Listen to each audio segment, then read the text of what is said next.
Mission 2023 फतेह करने के लिए बीजेपी और कांग्रेस दोनों ने ही अपनी पूरी ताकत झोंक रखी है।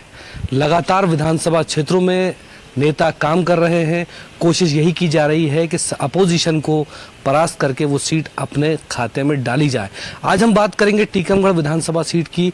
जाहिर सी बात है कि यह सीट जो है वो हमेशा दिलचस्प रहती है और हमने देखा है कि बीजेपी की भी यही कोशिश रहती है कि इस सीट को अपने हाथ से जाने नहीं दिया जाए। पिछली बार टिकट बदला गया और वो सीट बीजेपी के पास ही रही। आज हमारे साथ एक ऐसे नेता मौजूद हैं जो 4 बार विधायक रहे हैं, लंबे समय से भारतीय जो राष्ट्रीय कांग्रेस है उसके नेता रहे हैं और कांग्रेस को मजबूत करने का काम करते रहे हैं। हमारे साथ मौजूद हैं याज्ञवेंद्र सिंह जी। बहुत बहुत स्वागत है आपका साधना न्यूज़ में। धन्यवाद साधना। चुनाव सर पर है, कुछ ही दिन कह सकते हैं कि कुछ ही दिन बचे हुए हैं। ऐसी परिस्थितियों में टीकमगढ़ विधानसभा सीट क्या कहती है और आपको लगता है कि इस बार आपको टिकट मिलेगा और आप वहां उस सीट को अपने पाले में कर पाएंगे? देखिए, जिस तरीके से पूरे प्रदेश में भ्रष्टाचार एकदम चरम सीमा पे है, बेरोजगारी चरम सीमा पे है, महंगाई चरम सीमा पे है और पिछले 5 साल में शिवराज सरकार ने टीकमगढ़ जिले के लिए कोई खास नहीं किया। अब जरूर घोषणाएं कर रहे हैं। मैं समझता हूं कि इसका इम्पैक्ट पूरे जिले में है और इस समय भारतीय जनता पार्टी के खिलाफ माहौल है और भारतीय जनता पार्टी के खिलाफ आम आदमी वोट डालने के लिए तत्पर है। अच्छा, ये बताइए कि हमने देखा है कि बहुत लंबे समय से आपके फादर भी जो है बड़े नेता के तौर पर जाने जाते हैं देश में। आप भी राजनीति करते रहे, खासतौर पर टीकमगढ़ की स्थिति क्या है? टीकमगढ़ में विकास जिस रफ्तार से होना चाहिए था हुआ है या फिर आपको लगता है कि वहाँ पर जो है आपको चुनकर आना जाना चाहिए ताकि और बेहतर तरीके से काम हो सके? देखिए, टीकमगढ़ में जितना भी विकास है, चाहे वो कलेक्ट्रेट की बिल्डिंग हो, चाहे कोर्ट की बिल्डिंग हो, चाहे नवोदय विद्यालय हो, चाहे राजीव गांधी शिक्षा मिशन हो, चाहे पोस्ट ऑफिस की बिल्डिंग हो, सारी की सारी देन है कांग्रेस की सरकार की।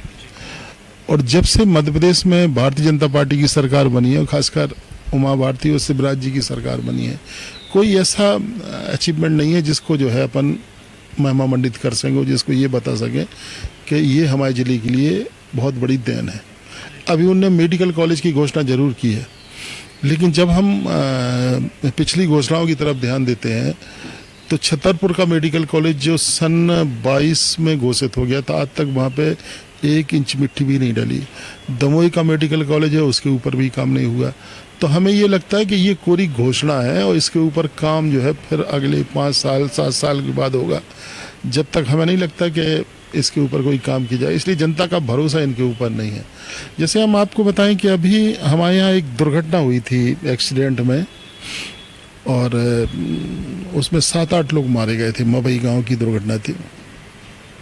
तत्काल शिवराज जी का ट्वीट आ गया कि मृतक परिवार को 2-2 लाख देंगे, घायलों को 50-50 हज़ार देंगे, बाकी जो कम घायल है उन्हें 10-10 हज़ार रुपया देंगे। आप विश्वास नहीं करो, उस दिन केवल 3 लोग मरे थे, आज 7 लोग मर गए उसमें से। कहो तो मैं सबूत दे सकता हूँ आपको। 7 लोगों को आज साल भर होने को है, साल भर से 1 नया पैसा उनके खाते में नहीं गया। और वो परंपरागत भारतीय जनता पार्टी के वोटर थे, मतलब जिस जाति के वो वोटर थे वो उनकी परंपरागत वोटर हैं। लेकिन ऐसी एक नहीं अनेकों बातें हैं। आदिवासियों की ज़मीनें, टीकमगढ़ के आसपास जितनी भी आदिवासियों की ज़मीन है जिनको भूमिहीन समझ के आवंटित की थी, मेरे पिता के द्वारा दी गई थी, वो ज़मीनें कलेक्टर ने परमिशन दे के उनको जो है बेचने का अधिकार दे दिया और खरीदने वाला एक ही आदमी, वो विधायक के परिवार के लोग। मैं समझता हूँ कि इतना भ्रष्टाचार पहले इससे कभी पहले देखा नहीं। और लोगों को भूमिहीन कर रहे हैं, बेरोजगार कर रहे हैं और उनके रोजगार के अवसर चुना रहे हैं। याज्ञवेंद्र साहब, जो टीकमगढ़ का जो परिस्थितियां हैं या जो स्थितियां हैं, अमूमन यही जाना जाता है कि पिछड़ा इलाका है, बहुत सारी दिक्कतें भी हैं।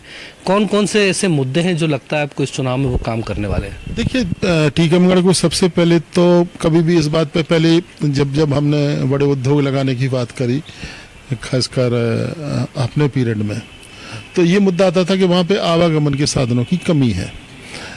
हमारे यहाँ कई खनिज ऐसे हैं जिनका हम लोग दोहन करके जो है बहुत लाभ में ला सकते हैं, उसके ऊपर इंडस्ट्री भी लगा सकते हैं। लेकिन पहले अब आवागमन के साधन पर्याप्त हो गए, ट्रेन रूट हो गया है। अब सरकार को इसके ऊपर विचार करना चाहिए कि वहाँ पे कोई अच्छा उद्योग आए जिसमें नौजवान जो है रोजगार से लग सके, उन्हें काम मिल सके।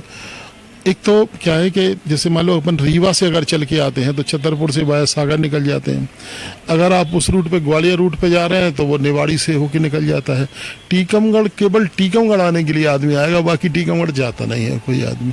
इसलिए टीकमगढ़ विकास में अछूता रह गया है और वहाँ पे जब तक सरकार की इच्छा शक्ति नहीं होगी, सरकार कोई विशेष पैकेज नहीं लाएगी, तब तक टीकमगढ़ का विकास संभव नहीं है। आपने रोजगार की भी बात की, तो रोजगार को लेकर हमने देखा मुख्यमंत्री ने हाल ही में सीखो कमाओ योजना की शुरुआत भी की और मुख्यमंत्री कह भी रहे हैं कि हम लगातार रोजगार दे रहे हैं। क्या लगता है वो रोजगार की जो पगडंडी ही सही, क्या टीकमगढ़ तक पहुंची है क्या?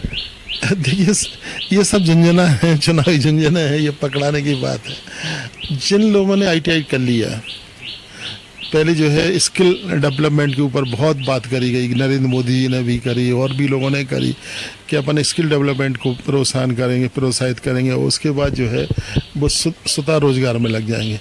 लेकिन आज आप देख रहे हैं कि कहीं कोई उसके परिणाम तो निकले नहीं। उसका छोटा रूप ये है कि सीखो कमाओ योजना उससे बड़ी तो नहीं है ना स्किल डेवलपमेंट। वो तो ITI करके आ रहे थे बेचारे, उन्हें जब हम रोजगार नहीं दे पाए तो हम इन्हें क्या रोजगार देंगे? ये तो मैं समझता हूँ कि जनता के साथ और नौजवानों के साथ मजाक होगा।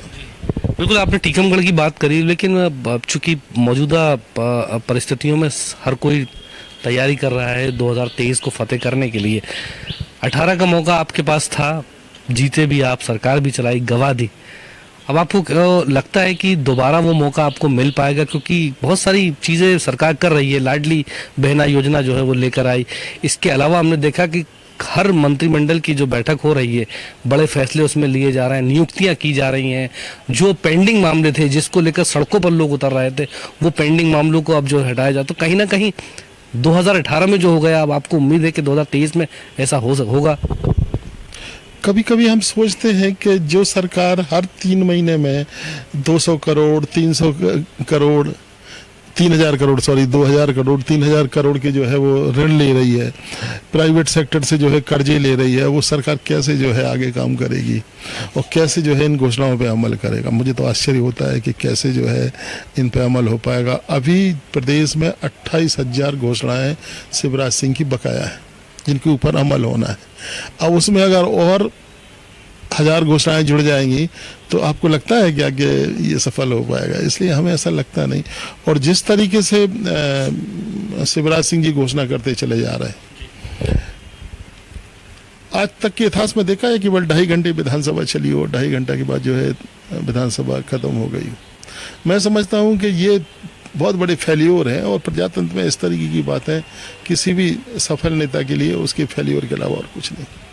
बिल्कुल सही कहा आपने। और चूंकि आप जिक्र हम लोग लगातार चुनाव का भी कर रहे हैं, आपका आकलन क्या है, क्या होने वाला है? क्योंकि कमलनाथ एक बड़े अनुभवी नेता हैं और कमलनाथ, दिग्विजय और उस समय ज्योतिरादित्य सिंधिया, कहा जाता है कि इनकी तिकड़ी ने कमाल किया और लंबा समय का जो वनवास था वो खत्म कर दिया, लेकिन अच्छे पल ज़्यादा समय तक रह नहीं पाए। आपको क्या लग रहा है मौजूदा परिस्थितियों में कमलनाथ, दिग्विजय और आप जैसे नेताओं का जो काम है उसके बदौलत क्या आप लोग फिर से सरकार बना पाएंगे? और क्या आपको लगता है कि क्यों बनेगी सरकार? देखिए, हमारा ये दृढ़ विश्वास है कि सरकार जो है, चाहे महाराष्ट्र में हो, चाहे कर्नाटक में हो, चाहे मध्य प्रदेश में हो, जहाँ पे भी इन्हें तोड़ फोड़ करके सरकार बनाई है उसमें स्टेबिलिटी तो नहीं है। और लोगों के दिमाग में ये बात है कि इस तरीके से प्रजातंत्र में सरकारें तोड़ के जो है नई सरकार गठित नहीं होगी। उनका तो ये कहना है कि आप लोग अपने बचा नहीं पाए, आप लोग, आपके नेता रोक नहीं पाए, बड़े बड़े लोग छोड़ के चले गए। ऐसा क्यों रहा? और सिर्फ आपकी बात नहीं है, हमने शिवसेना को टूटते हुए देखा, हमने एनसीपी को टूटते हुए हाल में देखा। तो नेता बीजेपी के सामने अपने नेताओं को क्यों नहीं बचा पा रहा? देखिए, आज हम पढ़ रहे थे अभी पेपर में थोड़ी देर पहले पंचायत चुनाव के संबंध में पश्चिम बंगाल की ममता बनर्जी कह रही हैं कि हमारे यहाँ अभी सरकार बने मुश्किल से साल भर हुआ है। साल भर के अंदर 152 टीमें, 92 92 मतलब 192 टीमें जो है वो केंद्र सरकार से हमारी जांच करने के लिए बंगाल में आ चुकी हैं। अगर इतनी दखलंदाजी भारत सरकार करेगी, ईडी, सीबीआई, इन सारी जांच एजेंसियों को भेज के, तो मैं समझता हूँ कि कोई भी सरकार ठीक से काम नहीं कर पाएगी। और आप देख रहे हो कि वो सभी लोग जिनके ऊपर भ्रष्टाचार के बड़े बड़े आरोप हैं, वो सब जो है भारतीय जनता पार्टी में जा रहे हैं और वो ये सरकारें गिराने का काम कर रहे हैं, वही सरकारें बदलवाने का काम कर रहे हैं। उन्हें भारतीय जनता पार्टी की तरफ से प्रश्रय मिल रहा है भ्रष्टाचारियों को, और उनके सारे पाप जो है धुल जाते हैं जैसे ही भारतीय जनता पार्टी में जाते हैं। तो ये जनता देख रही हो, जनता की समझ में आ रहा है, इसके खिलाफ जो है जनता बहुत आक्रोशित है और उसका उपयोग हम। कांग्रेस क्यों जीतेगी सर, क्यों जीतेगी कांग्रेस? क्योंकि अब ये मैसेज बीजेपी की तरफ से दिया जा रहा है कि भले ही हमने लंबे समय तक सरकार चलाई, लेकिन 15 महीने में सबने सब कुछ देख लिया। जिन लोगों ने दिग्विजय सिंह साहब का कार्यकाल नहीं देखा था, उन्होंने 15 महीने में कमलनाथ का देख लिया, अब नहीं आने वाली। तो आपको क्यों लग रहा है, क्या किन किन मुद्दों पर आप जीत सकते हैं, कौन से? कमलनाथ ने जो भी वादे किए थे, चाहे कर्ज माफी के हों, उसको उस पर उन्होंने अमल किया। उसके बाद उनने जो है पेंशन बढ़ाने का काम किया। उसके बाद उनने शादियों में 51,000 रुपये की बात करी। मतलब उनका एक भी वादा बता दो जो उनने पूरा नहीं करने की कोशिश करी हो। लेकिन 15 महीने की सरकार में खुद कमलनाथ जी कहते हैं कि बीच में चुनाव आ गए, आचार संहिता लग गई, 3-4 महीना उसमें व्यतीत हो गए। 15 महीने में उन्हें मिला कितना? 12 महीना मिला है, 11 महीना मिला है। 11 महीने में मैं समझता हूँ कमलनाथ ने जो काम किए हैं वो निश्चित रूप। क्यों जीतना चाहिए सर, क्यों जीतना चाहिए कांग्रेस? क्या आपको लगता है कि क्या नया होगा उसमें? कांग्रेस जिस तरीके से बात कर रही है अभी, जैसे हम लोगों ने नारी सम्मान के फार्म भरवाए, एक एक विधानसभा क्षेत्र में हम लोगों ने तो 1500 रुपए दे रहा है ना, वो तो 3000 रुपए तक की बात कर रहा है। वो 3000 अभी उनने 1000 रुपए दिए हैं केवल। ये तो काल्पनिक बात है कि 3000 देंगे और फिर 10,000 तक देंगे। क्या आपको लगता है कि मध्य प्रदेश की वित्तीय स्थिति इतनी अच्छी है कि वो जो है 3000 और 10,000 दे देंगे? आपको लगता है कहीं से ये कि जो कर्ज ले रही हो 2,000 करोड़ और 3,000 करोड़ का हर 3 माह में, वो सरकार क्या इस स्थिति में है कि वो सारे के सारे कार्यक्रम लागू कर देगी? यादव सिंह साहब, ये जो पैसा देने की बात है, लालच देने की बात कही जाती है, कहा जा रहा है कि आप लोग सब मिलकर आम आदमी पार्टी के पैटर्न पर आगे बढ़ रहा है। क्या ये सही है कि फ्री की चीजें देकर और सरकार बनाना, वोट लेना, सीटें जीतना ठीक है? देखिए, जनता को बिजली के मामले में राहत देना, गैस सिलेंडर के मामले में राहत देना, उन्हें पेंशन देना, जिनकी आबादी लगभग 50% है महिलाओं की, उनको जो है पेंशन के रूप में 1000 रुपये देना, नौजवानों को बेरोजगार भत्ता देना, मैं समझता हूँ कि ये रेवड़ी बांटने वाली श्रेणी में नहीं आता है। ये जो है 100 रुपये में 100 यूनिट तक बिजली फ्री देना, ये जनता की समस्या है, जनता की मांग है। और हजारों करोड़ रुपए का बिजली के बिल बकाया है। अगर उससे अच्छा ये है कि अगर हम 100 यूनिट तक बिजली अगर माफ़ कर देते हैं, तो मैं समझता हूँ ये उसके वनस्पत अच्छा है कि करोड़ों रुपए जो है जनता के ऊपर टैक्स बकाया रहे। कुल मिलाकर आप जीत रहे हैं 2023 का, आपका कहना है? निश्चित रूप से कांग्रेस की सरकार बन रही है और हम आपको ये चाहेंगे कि जब सरकार बनेगी तो हम आमंत्रित करेंगे और फिर इंटरव्यू करेंगे अपन लोग। एक आखिरी सवाल भी आपसे मेरा टीकमगढ़ से जुड़ा हुआ है। टीकमगढ़ से आपको लग रहा है कि टिकट मिलेगा और आपको लग रहा है कि इस बार आप जीतेंगे, क्योंकि आपने ही कहा कि आप 4000 वोटों से हार गए, तो आपको क्या लग रहा है कि कौन सी ऐसी चीज़ें जो हैं वो आपको जिता देंगी? देखिए, मतलब 71 में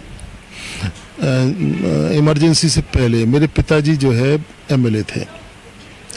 उसके बाद एक चुनाव में पराजित भी हुए वो, और उसके बाद फिर एमएलए बने। एमएलए के दौरान ही उनका निधन हो गया। उस समय से लेके आज तक 71 में मेरे पिता के बाद से हम इस आशय से कह रहे हैं कि हमारे परिवार को हमको जो है टिकट मिलता रहा, और हमारे परिवार की परंपरागत सीट है, और हम पूरा विश्वास है कि कांग्रेस पार्टी फिर हमें सहयोग करेगी, हमें टिकट देगी और हम जीत के आएंगे। चलिए, बहुत शुक्रिया हमसे बात करने के लिए।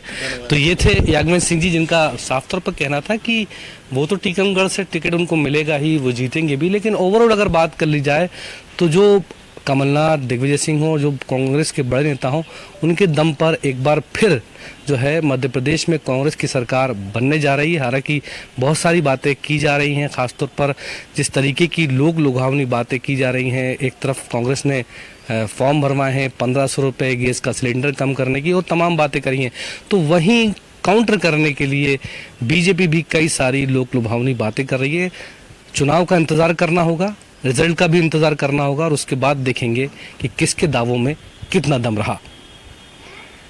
कैमरा पर्सन आदर्श कुमार चौधरी के साथ अमीन बेग, साधना न्यूज़, भोपाल।